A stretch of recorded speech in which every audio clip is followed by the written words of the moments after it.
Good morning. I'm Harley Schlanger from the LaRouche Organization with your daily update for December 21st, 2021.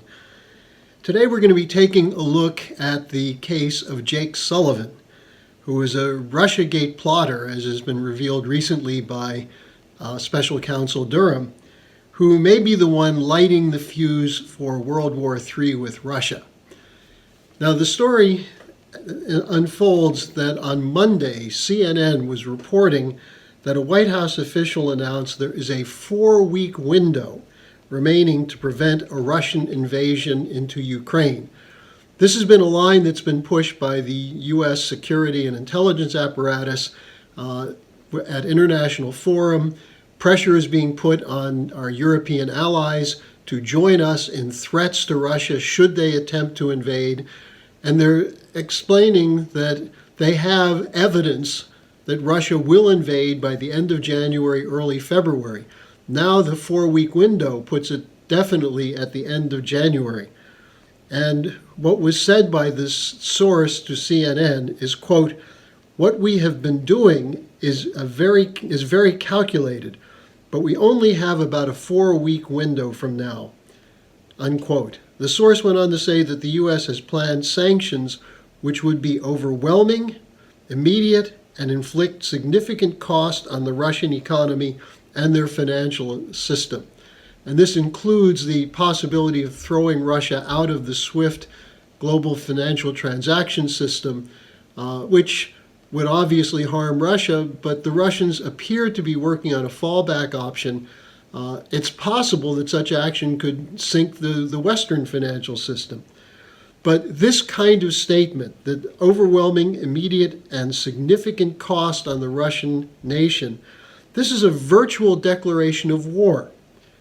And it's coming as there's been an ongoing buildup going back to the collapse of the COP26 conference and the farcical nature of the Democracy Summit.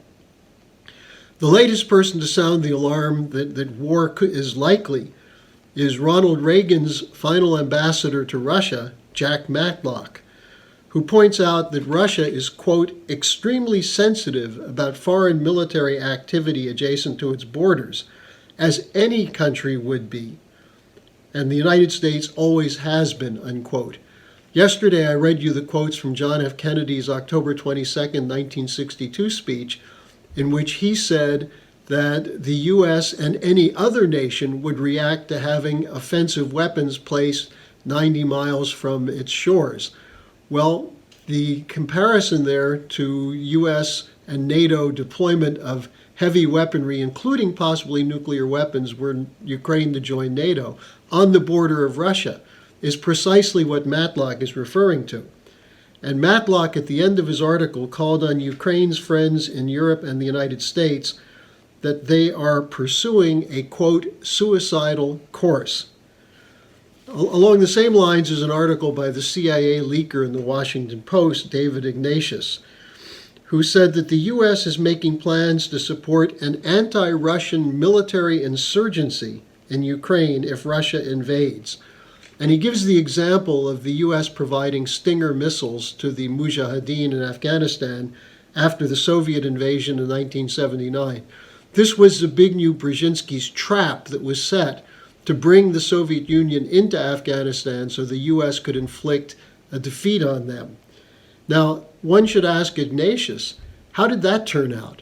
40 years of war when we had to flee ignominiously just this last summer, after having been unable to impose our will on the people of Afghanistan. Is that really what's needed? A long war in Europe? And what makes him think that it would be a long war that would punish Russia as opposed to a quick Russian victory, forcing the question, will the West use nuclear weapons to defend a corrupt government in Ukraine that has neo-Nazis embedded in their defense and security apparatus? Well, so far no U.S. official has responded to the official Russian proposal for treaty to stop the eastward expansion of NATO. The Russian spokesman Ryabkov said the time is running out. Well, indeed, Ryabkov should know that the U.S. has now said there's a 4-week window for Russia to capitulate. Meanwhile, the team of Blinken, Sullivan, and Haynes has been on tour, twisting arms and demanding of the rest of the world that they give full support to the U.S. in its threats against Russia. Haynes went to NATO, the NATO foreign ministers meeting. Sullivan was there. Blinken was in Asia. This is an all-court press. And there is some belief that it was Jake Sullivan, the national security advisor, who leaked the 4-week window story. Well, there's an interesting story about Sullivan now, which is coming out adjacent to the Durham special counsel investigation. Documents have surfaced showing that Sullivan was pushing the false story of Trump ties to the Russian bank Alpha Bank, which was one of the stories that was part of the overall threat, or overall threat, I should say, of Trump being controlled by Russia. Supposedly, Alpha Bank served as a conduit between Trump and Russia. Now, this is not true. It's a typically false narrative. But Sullivan wrote a memo to the Clinton campaign stating that this, quote, secret hotline, unquote, links the Trump organization to a Russian bank, and this, quote, may be the key to unlocking the mystery of Trump's ties to Russia. He goes on to write, this may help explain Trump's bizarre adoration of Vladimir Putin. Well, the FBI investigated and found out that there was nothing to the story, that it was another fake story. But it's not fake that Sullivan wrote a memo about this that is now being pored over by Durham's attorneys. So rather than explaining Trump's, quote, bizarre adoration of Putin, unquote, perhaps it explains Sullivan's cold-blooded hatred of Putin, as he and Blinken are leading the push to war. Now, one of the reasons that Russia is on the bad side is that Russia, along with China and other nations, is not going along with such globalist schemes as the COP26. They're not going along with the idea of the globalized free trade policy and the Great Reset. In fact, on December 13th, Russia vetoed a resolution being put through the UN Security Council to establish the equivalent of a global climate police. Now, it should be noted that Sullivan is not merely focused on the Russia issue. He's the one who has repeatedly been sent out to assert that the U.S. will not unfreeze the funds that are technically funds owed to the Afghanistan Central Bank, over $9 billion, at a point at which the Afghan economy is in a free fall, that the people of Afghanistan are facing starvation and freezing in an extremely cold winter.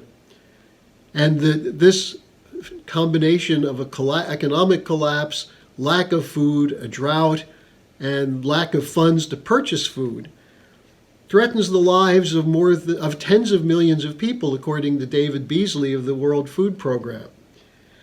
These include the lives of women and children that Sullivan, Blinken, and others claim they're protecting from the Taliban.